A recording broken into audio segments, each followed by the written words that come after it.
Hi everyone, this is my first video. My name is Colin. I'm a license plate collector. I've been doing this for probably around 5 years, and I just thought I would shed a little bit of light onto the hobby, explain it a bit, tell you why I love it, and kind of explain how to go about doing it yourself. Answer some questions. Alright, so first I think I need to clarify one thing about license plate collecting. It's not against the law. I get a lot of people who will ask me, "Well, isn't that illegal? You can't collect license plates." You can. The government has not created any laws in any state, in any municipality, and certainly not on a federal level, to restrict you from owning a license plate or paying money for a license plate. What you can't do is use it on your car, except in very special circumstances called year of manufacture, in which you take a plate that was registered in a given year, has the registration tabs or stickers to prove it, and you can actually legally put it on your car. And under pretty much no other circumstances can you use a plate on a car. But collecting plates, it's fine. It's totally legal, and it's actually pretty cool. You get to learn a little bit about our nation's history or the world's history, depending on what your interests are. And overall, it's just a really fun way to show what you like. You can show what you like through license plate collecting, which I think is pretty cool, actually. So, where do I start as a license plate collector? Well, I started by asking people if they had plates. That's all I did.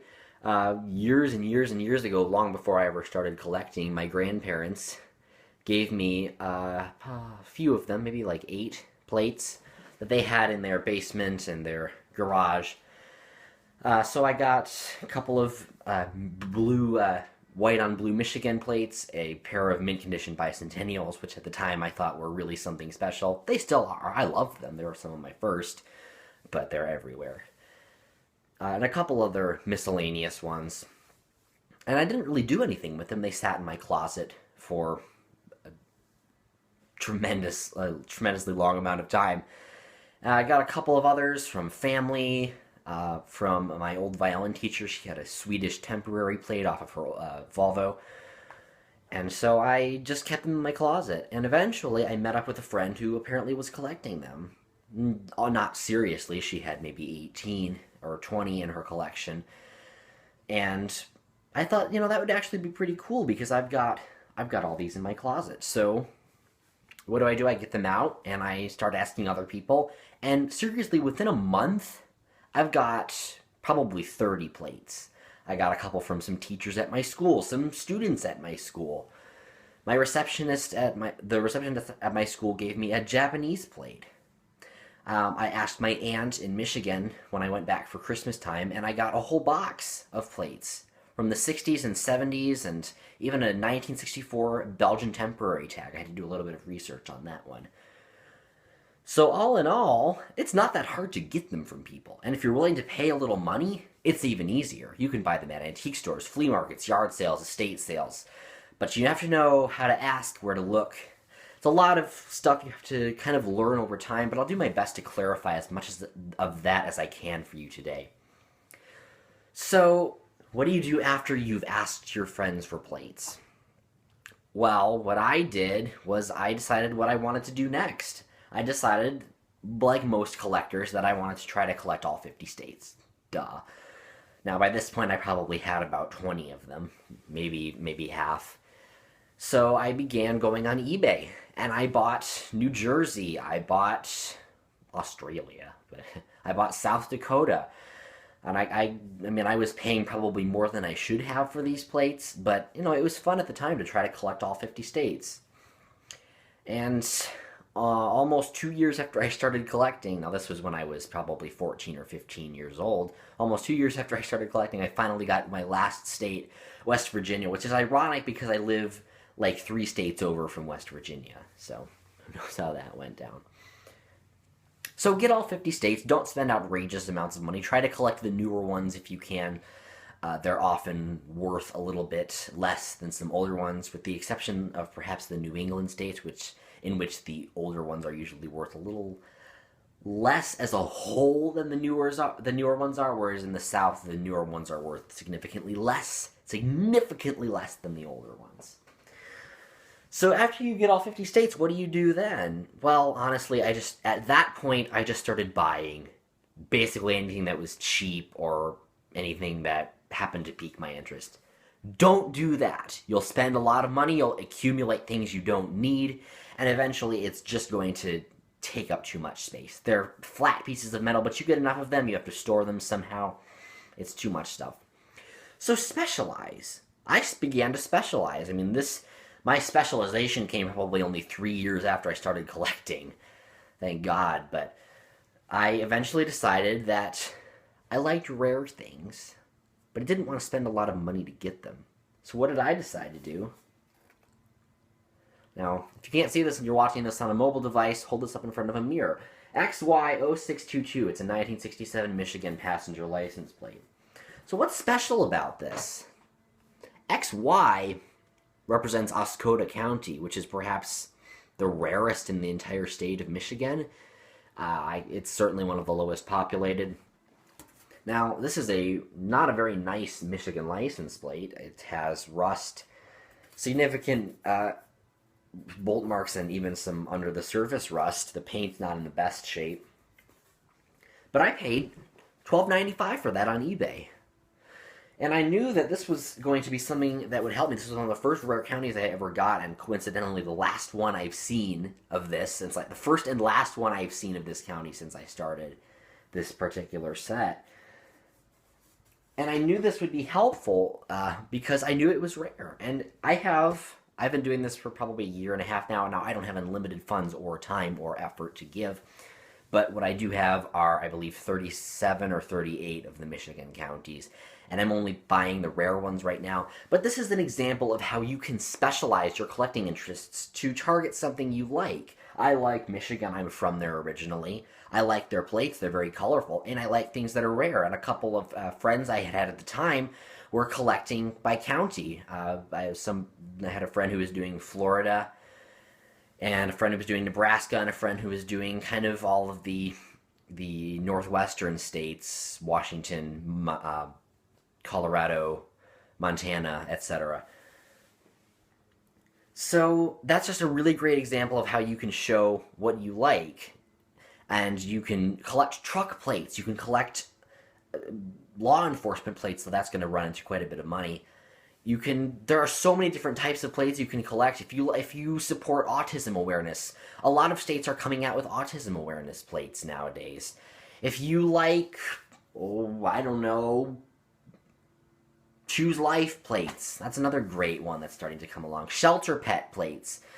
There are a lot of these specialty plates. You can collect taxi plates. You can collect mobile home plates. There's something for everybody in this particular hobby. You like sports? And I'm not sure you'd ever find yourself in kind of a different hobby like this. Guess what? Every single state, probably not every state, a lot of states have sports-related plates. New Jersey has a whole fleet of them. Pennsylvania has a whole bunch of team-centered organizational plates. Rhode Island, I believe, has some. Massachusetts has some. You can find them everywhere. You like classic cars? Get a classic car plate from each state. I mean, the possibilities are endless. But whatever you do, pick what you want to do relatively early in your collecting career. Decide what you want to collect, what interests you the most, and don't have too many things going at one time, or you'll just accumulate far more than you could ever hope to have. All right, cool. So, how do you go about getting these now? Well, as I already said, eBay is a fantastic resource for anybody who wants to buy license plates. There's eBay. You have not only eBay, you have Real Life. You can go to antique stores, though. Antique stores are kind of funny in the way that the average piece of crap plate that you can get at a flea market for $1 will generally be significantly overpriced. But the average gem plate, the thing that might be $30 that's worth $150, it'll be significantly underpriced. And it's funny to watch this stuff work. I'll see crappy Pennsylvania plates at local antique stores for $10 or more, things that I wouldn't pay 50 cents for. But every so often, if you're lucky enough, you can find a gem. I found a couple of Pennsylvania antique vehicle plates on the old white on purple base that you can't get anymore. Car collectors go gaga for these because they like to register them to their vehicles. Yes, you can do that in the case of Pennsylvania antique plates. They're worth probably $50 each, and I paid $10 each for them. So it just shows you how the typical gem is usually underpriced. So antique stores are a wonderful place. As I said, flea markets, you can get things ridiculously cheaply. I found some pretty amazing things. In the Rare County note, I found a 1968 Iosco, Michigan County for $5. I would have probably paid $20 for it on eBay, but that was a great find. It wasn't in the best shape, but it was good enough. I mean, you can find them. You can find any plate if you're lucky enough for 50 cents. I mean, I've gotten them for even cheaper than that. I paid $0.25 for one once. If you're lucky enough, you never know what'll happen. Estate sales are nice because usually any license plates that are for sale will be right out where you can see them. It's people trying to clean a house, and unless there was some sort of a personal significance associated with the plates in the minds of the family members, you can usually find some. I would say about half of the estate sales I go to, probably more than half, I'll find some plates. Now, whether or not I want to buy them is a different question, but even so. Yard sales usually operate a little bit differently because it's generally people who sell the things that they think they can sell. Now, as I said, a lot of people have the misconception that selling license plates is illegal, and it's not. I believe California might have some rules about that. It has to be like 2 years old or something before you can sell them, but that doesn't stop some people online, if you know what I mean. But if you go to a yard sale, you can not necessarily, sometimes, but not necessarily expect to find things out. However, a lot of these people tend to have plates anyway. So what you do is you go, hey, I'm a license plate collector. You don't happen to have any license plates, do you? And I've gotten some pretty good response just by doing that. Sometimes I'll even see them in the garage, and I'll just say, hey, those for sale, and I'll walk out with some pretty good deals. And what's interesting about this is that when these people are presented with the opportunity to sell something that they didn't think they were going to sell otherwise, they don't know what they're worth. They haven't thought about it at all. You can get some really great deals if you ask. Let me tell you, I have gotten some really amazing deals from people just selling plates that they just found that I happened to ask about. In fact, one time I went to this really upscale neighborhood. They were having a community yard sale, and usually you can't find anything in rich neighborhoods. It's just not something that happens. But I went to this one place, and it was a moving sale, and I asked if they had plates, and turns out they had some in their basement. So they went back, and they gave them to me for free. I got 4 plates, a couple of Tennessees, and a couple of Tennessee passengers from the early 2000s, a Tennessee Specialty Children's Fund plate, I can't remember exactly what it was, I've sold it since then, and a North Carolina Passenger. You gave them to me free. I mean, that's really nice, and you can get these sorts of things to happen just by asking. So do not be afraid to ask. The worst that can happen is they can tell you no, or say, hey, isn't that illegal? But sometimes you will actually get things. Now, granted, I've never found anything truly extraordinary by doing this, but, you know, might happen. Usually the extraordinary things are hanging in frames on the walls. So, and yeah, estate sales, you can often find better things than at yard sales, although I found some nice things at yard sales too. I found a couple of Pennsylvania farm truck plates once. Those are not easy to find. Those are actually on my eBay right now. If you just search Pennsylvania farm truck plates, you can find them. This is November 2015. I don't know when you're watching this, but yeah, I mean, I found a 1910 Michigan porcelain and a couple of other plates and a plate topper from the 1920s. If you're not sure what that is, Google it. They're actually pretty cool. For $50. And that was, the whole lot was probably worth about $300. So deals are out there. You just have to find them.